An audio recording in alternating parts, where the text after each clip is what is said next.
Hello, dear students. This is Neha, your course teacher, and our course title is Rainfed Agriculture and Watershed Management, and course number is Agro 5321. So, our today's topic is the classification of drought. Okay, so in our previous lecture, we had already seen some definitions about the drought and the criteria of drought. Okay, so in this lecture, we will dealing with the some classification of drought. So let us see the classification. So basically we can say, so drought can be classified based on the duration, nature of uses, and the time of occurrence, and using some specific terms. Okay, so basically we have three category or three classification criteria about drought. Okay, so our first classification is based on duration. Okay, so based on duration we have four category, which is the permanent drought, seasonal drought, and the contingent drought, and then last one is invisible drought. Okay, I hope you all heard about that, terms like permanent. What is the permanent drought? So let us see, in this lecture we'll discuss in very detail. Okay, so what is the permanent drought? So as a name suggests, what is a permanent? That means the drought, it could be occur in permanently that particular region. Okay, मतलब ऐसा स्थिति, ऐसा सूखी की स्थिति जो permanently हमें किसी रीजन पे दिखाई पड़ता है, that would be a permanent drought. Okay, so permanent drought, so basically this is the characteristics of the desert climate where sparse vegetation growing is adopted to drought, and agriculture is possible only by irrigation during entire crop season. Okay, तो ये agricultural drought जो है, ऐसा जो veg जहाँ पे बहुत ज़्यादा हम कह सकते हैं कि मॉइस्चर रहता ही नहीं, काफ़ी ड्राई सीजन होता है या काफ़ी ड्राई सॉइल होती है बेसिकली। ठीक है, जहाँ एग्रीकल्चर पॉसिबल नहीं है। एग्रीकल्चर उसी कंडीशन में पॉसिबल है where the irrigation sources are available. Okay, so that reason are comes under the category of permanent drought condition. Okay, and the second one is the seasonal drought. Okay, so this is found in climates with well defined rainy and dry seasons. Most of the arid and semi arid fall in this category. Duration of crop varieties and planting date should be such that the growing season should fall within the rainy season. ठीक है, हम कह सकते हैं कि ये ऐसा एक सिचुएशन है जो सीजनल होता है। ठीक है, सीजनल होता है मतलब ये जो है, ये इस तरीके का जो सूखा है, हम कह सकते हैं बेसिकली ड्राई सीजन में हमें दिखाई पड़ता है।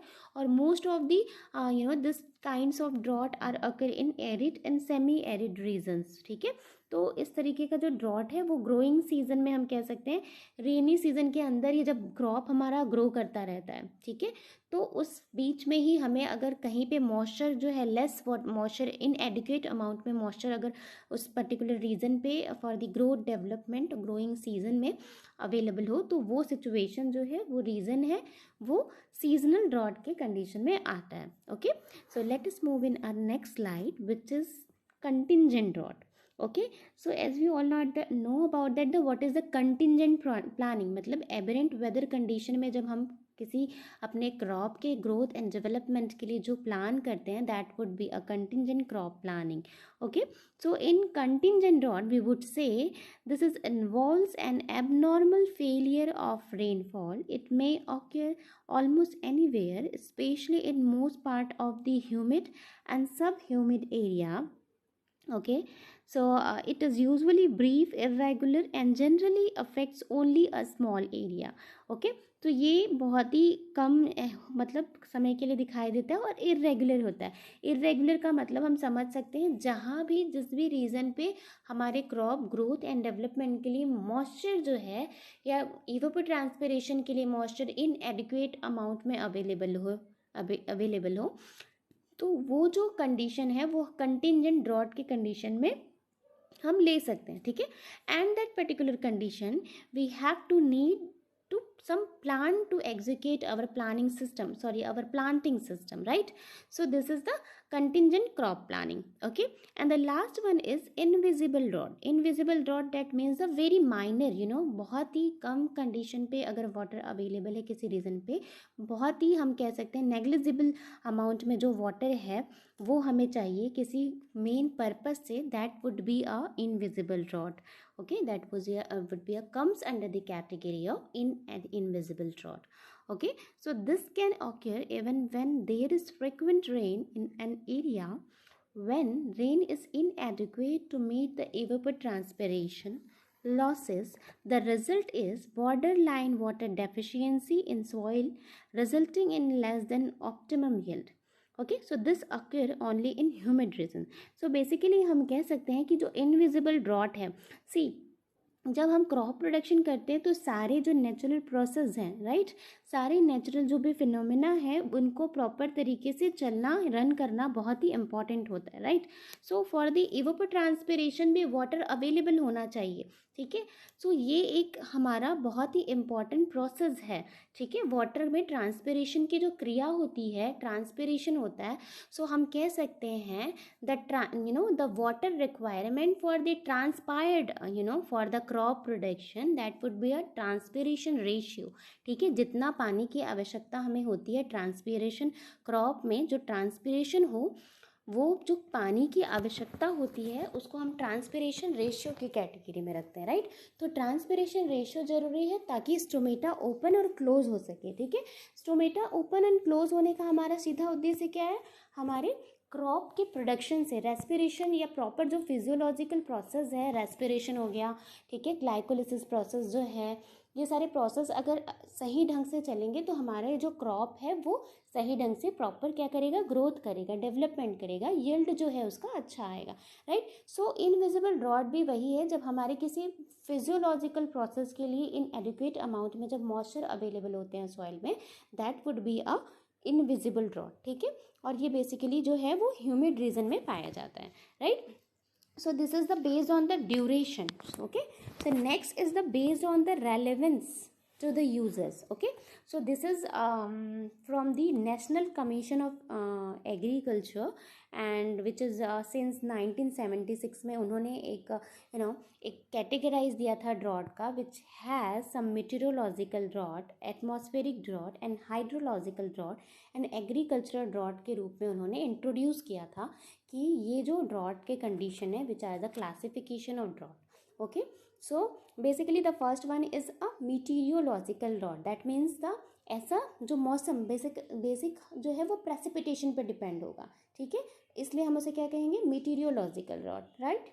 So this is defined as a condition where the annual precipitation is less than the normal over an area for prolonged, which is the month. It would be a month, it could be a season, or it could be a year also. Okay, so ऐसा हम meteorological drought एक ऐसा condition है या ऐसा सूखे की स्थिति है जहाँ पे जो नॉर्मल प्रेसिपिटेशन से कम वर्षा होती है अगर काफ़ी समय तक हम long period, it would be a depend on the condition. ठीक है, वो महीनों तक हो सकते हैं, साल तक हो सकते हैं, या कुछ दिनों तक के लिए हो सकते हैं. ठीक है, तो जो that situation is known as the meteorological drought situation. Okay, and the second one is a atmospheric drought. Okay, so it is due to low air humidity frequently accompanied by hot dry winds. It may occur even under condition of adequate available soil moisture. Okay, so atmospheric drought का मतलब होता है जब बहुत ज़्यादा temperature बढ़ जाता है, राइट. जब बहुत ज़्यादा टेम्परेचर जो है हमारे एटमॉस्फेयर में बढ़ जाता है तो ड्राई जो जो मौसम है या जो हमारे एटमॉस्फेयर में बहुत ही ड्राई हम कह सकते हैं बहुत ही ड्राई पार्टिकल्स बढ़ जाते हैं या मॉइस्चर की कमी हो जाती है, हम ऐसा कह सकते हैं.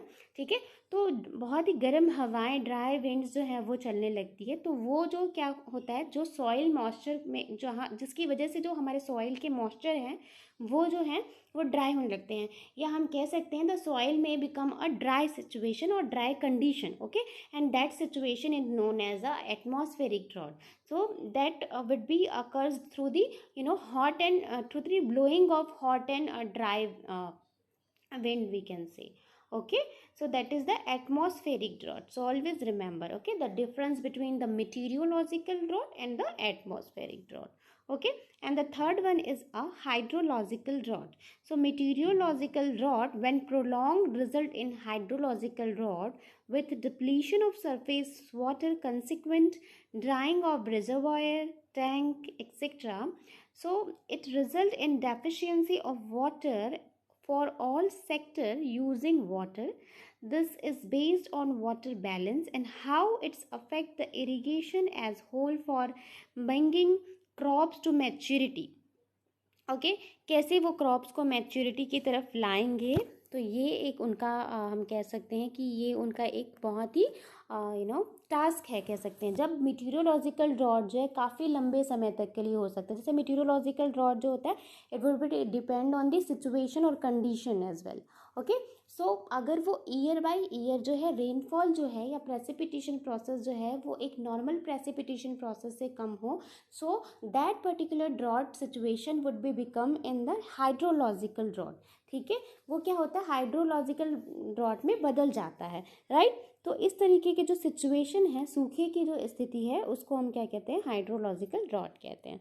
ठीक है, सो क्या होता है, इससे बहुत से रिजर्वायर और टैंक वगैरह है जो हम कह सकते हैं ड्राई होने लगते हैं, क्रैक्स पड़ने लगते हैं, right. And the last is the agricultural drought. So agricultural drought क्या होता है, it is a result of soil moisture stress due to imbalance between available soil moisture and evapotranspiration of crops. It is usually gradual and progressive. ठीक है, तो हम basic यहाँ पे कह सकते हैं कि ये वाटर स्ट्रेस जब हमारे सॉइल में हो जाता है for the that is not the inadequate moisture available in soil. Okay, and that particular situation is known as it might be known as the agricultural drought. ठीक है, हमारे जब सॉइल में प्रॉपर इनएडुकेट अमाउंट में moisture available है जो हमारे किसी भी क्रॉप के ग्रोथ एंड डेवलपमेंट या उसके फिजियोलॉजिकल प्रोसेस के लिए इनएडुकेट अमाउंट में है, इनसफिशिएंट अमाउंट में है, so that condition is known as the agricultural drought. Okay, so there are some basic and very minor differences between these drought conditions. So always remember that key points like meteorological drought is like there's the key point is annual less than annual precipitation in normal precipitation. Okay, so that would be a meteorological drought. When meteorological drought is prolonged, it may result in the hydrological drought. Okay, so ये आपको याद रखना है। Then when we talk about the atmospheric drought, we would say the hot and dry winds. Okay, so these are the key points or key words for that to remember this definition about drought. Okay,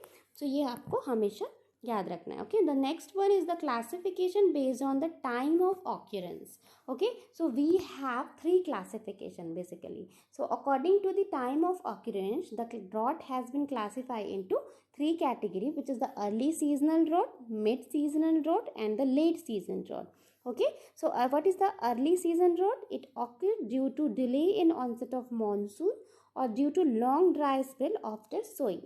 ठीक है, sowing करने के just बाद ही अगर monsoon जो है वो delay हो जाता है और बहुत लंबे समय तक जो है हमारे जो प्लांट होते हैं, सोन जो क्रॉप होते हैं, उनको वाटर अवेलेबल नहीं हो पाता, that would be a early seasonal drought.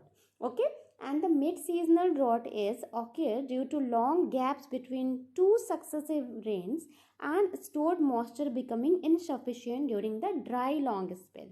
Okay, so mid-season drought क्या होता है, insufficient moisture, insufficient amount में जब moisture available होते हैं हमारे soil पे, ठीक है, मतलब दो अच्छी प्रेसिपिटेशन होने के बाद जो हमारे स्टोर्ड मॉइस्चर होते हैं, हमारे सॉइल में जो स्टोर्ड मॉइस्चर होते हैं वो क्रॉप के बढ़वार के लिए इनसफिशिएंट होते हैं, एंड दैट सिचुएशन और that condition is comes under the category of mid season drought.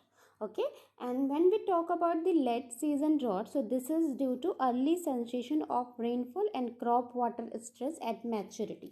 जब हमारे सोइंग से पहले ही वर्षा हो जाती है, राइट, जब सोइंग से पहले ही वर्षा हो जाती है तो वो वाटर, स्टोर्ड वाटर जो है वो मैच्योरिटी तक हमारे क्रॉप तक इनसफिशिएंट अमाउंट में अवेलेबल होते हैं, जिससे हमारे क्रॉप में हम कह सकते हैं ड्राई स्पेल जैसी सिचुएशन आ जाती है या बायोटिक स्ट्रेस होने लगते हैं हमारे प्लांट पे, राइट। सो वो सिचुएशन को हम कह सकते हैं कि ये जो सिचुएशन है वो लेट सीजन ड्रॉट के कंडीशन में आएगा, ठीक है। सो ये था हमारा क्लासिफिकेशन ऑफ ड्रॉट, ठीक है, according to the time of occurrence, according to the duration and according to the National Commission of Agriculture, which is very important, okay. So always remember, from the National Commission of Agriculture meteorology, the drought has been classified into 4 category, which is the meteorological, atmospheric, hydrological and the agricultural drought, okay।